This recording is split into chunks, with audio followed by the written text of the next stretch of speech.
सोढ़ी ने सरेआम बिरजू को बुरी तरह पीट दिया।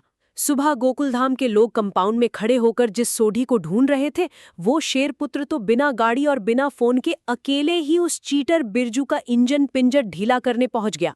अपनी भोली रोशन भाभी और महिला मंडल के 1 लाख रुपए ऐंठने वाले धोखेबाज को सोढ़ी ने बीच बाजार में दबोच लिया है। रौद्र रूप में आए सोढ़ी के चंगुल से क्या जेठालाल और तारक मेहता इस फ्रूट वाले को बचा पाएंगे? शुरुआत होती है नीचे कंपाउंड में। सोढ़ी किसी घायल शेर की तरह दहाड़ रहा था और सिर्फ सोसाइटी की महिलाओं को चिल्ला चिल्लाकर बुला रहा था। तारक मेहता घबरा कर पूछते हैं कि अरे सोढ़ी भाई क्या हुआ? लेकिन सोढ़ी की आंखों में एक अजीब सी चमक थी। तभी वहां पोपटलाल की एंट्री होती है, जिसके दोनों हाथ सफेद आटे से सने हुए थे, मानो वो किसी भूतिया फिल्म का हिस्सा हो। आखिर क्या छुपा था उस सफेद आटे में? भिड़े पोपटलाल को देखकर चिढ़ जाता है और पूछता है कि सोढ़ी ने तो सिर्फ महिलाओं को बुलाया था, तू क्यों नीचे आ गया? पोपटलाल, जो अपनी बैचलर लाइफ के दुखड़े रोने में उस्ताद है, तुरंत पलटवार करता है कि मैं अपनी बहनों के लिए आया हूं और तू क्यों आया है भाई? तारक मेहता इस फालतू की बहस को बीच बचाव करके रोकते हैं, क्योंकि सोढ़ी का चेहरा खुशी से लाल हो रहा था। सोढ़ी ने एक ऐसा खुलासा किया जिसने सारे पतियों के पैरों तले जमीन खिसका दी। उसने बताया कि आज गोकुलधाम की महिला मंडल ने अपनी बचत के पैसों से उसके घर की नाक कटने से बचा ली है। बबीता जी, माधवी, अंजलि और कोमल भाभी ने मिलकर पूरे 1 लाख रुपए की मदद की थी। लेकिन ये 1 लाख रुपए की भारी रकम अचानक गई कहाँ? ये सुनते ही सारे पति ऐसे सीना चौड़ा करने लगे जैसे बॉर्डर पर कोई जंग जीत कर आए हों। हाथी भाई अपनी कोमल की तारीफ कर रहे थे तो भिड़े अपनी माधवी पर प्राउड फील कर रहा था। लेकिन ये खुशी महज कुछ सेकंड्स की मेहमान थी। जैसे ही भिड़े ने पूछा कि आखिर ये नाक कटने वाली नौबत आई कैसे, रोशन भाभी ने एक ऐसा नाम लिया जिसने सोढ़ी के दिमाग की नसें फाड़ दी। वो नाम था बिरजू फ्रूट वाला। आखिर इस मामूली से फ्रूट वाले ने ऐसा क्या बड़ा कांड कर दिया था? बिरजू का नाम सुनते ही सोढ़ी का गुस्सा 7वें आसमान को चीरते हुए अंतरिक्ष में पहुंच गया। और एक काहे का बिरजू भैया, वो चीटर है, चीटर। सोढ़ी हवा में मुक्के मारते हुए दहाड़ने लगा कि उस धोखेबाज ने शराफत का फायदा उठाकर मेरी भोली रोशन से पूरे 1 लाख रुपए ऐंठ लिए हैं और अब वापस नहीं दे रहा। दरअसल बिरजू ने अपनी बेटी की मेडिकल फीस का इमोशनल ड्रामा रचकर रोशन भाभी से ये भारी रकम उधार ली थी।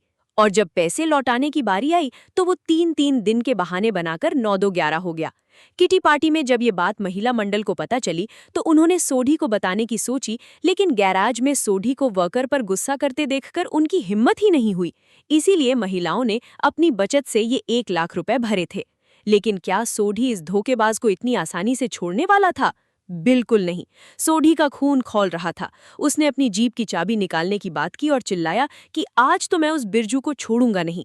लेकिन गोकुलधाम के परम ज्ञानी सेक्रेटरी भिड़े ने बीच में टांग अड़ा दी। उसने सोढ़ी को ज्ञान दिया कि इस वक्त जोश से नहीं, होश से काम लेना होगा। तय हुआ कि इतनी रात को उस फ्रूट वाले को ढूंढने का कोई फायदा नहीं है, इसीलिए कल सुबह पोपटलाल, जेठालाल और सोढ़ी मिलकर उसका हिसाब करेंगे। रोशन भाभी ने तारक मेहता से भी साथ जाने की रिक्वेस्ट की, लेकिन मेहता साहब के चेहरे पर तो मौत का खौफ मंडराने लगा था। क्यों?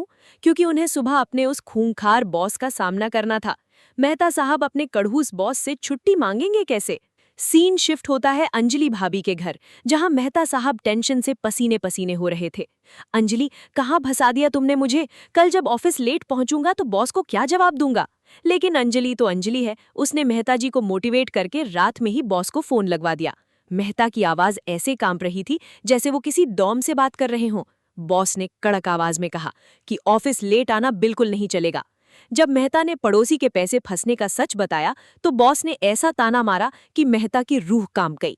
मेहते, अभी तूने वसूली का काम शुरू कर दिया है क्या? हमारी कंपनी का पेमेंट भी ले आना।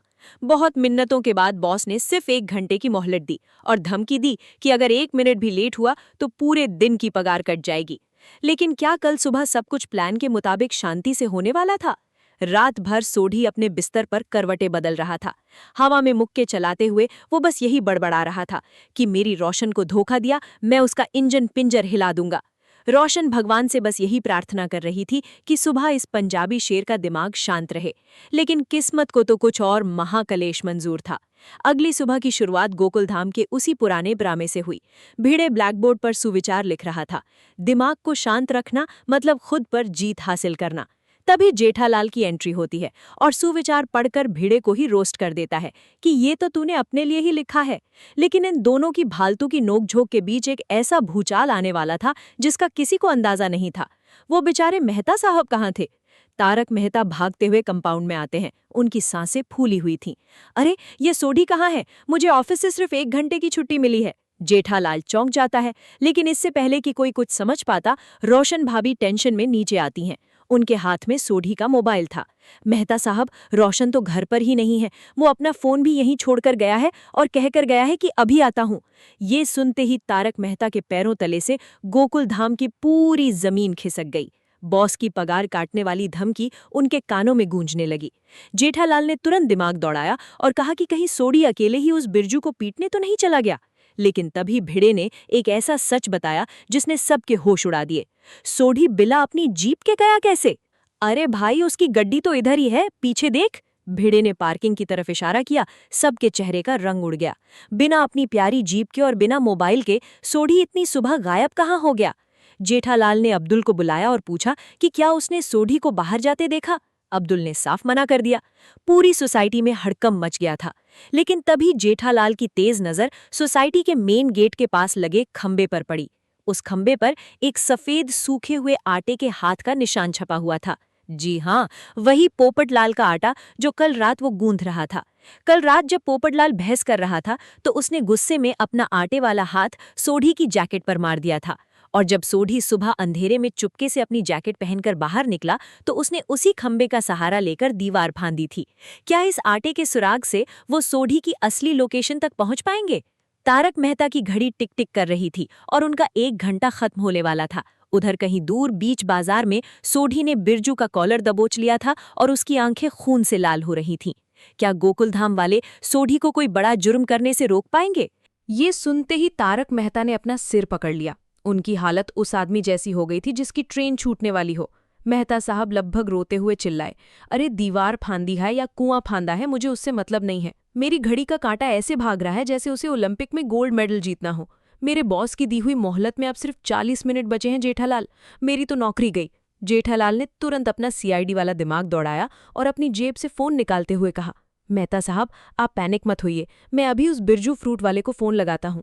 अगर सोढ़ी उसके पास गया होगा तो फोन पर हंगामा सुनाई दे ही जाएगा। जेठालाल ने स्पीकर ऑन करके बिरजू का नंबर डायल किया। पूरे गोकुलधाम कंपाउंड में शमशान जैसा सन्नाटा छा गया। सबके कान जेठालाल के फोन पर टिके थे। लेकिन तभी फोन से एक ऐसी आवाज आई जिसने सबकी उम्मीदों पर पानी फेर दिया। आपके द्वारा डायल किया गया नंबर स्विच ऑफ है। जेठालाल, भिड़े और मेहता साहब एक दूसरे की शक्ल देखने लगे। अगर बिरजू का फोन बंद है और सोढ़ी के पास खुद का मोबाइल नहीं है तो फिर सोढ़ी उस धोखेबाज को इस पूरी मुंबई शहर में ढूंढेगा कैसे?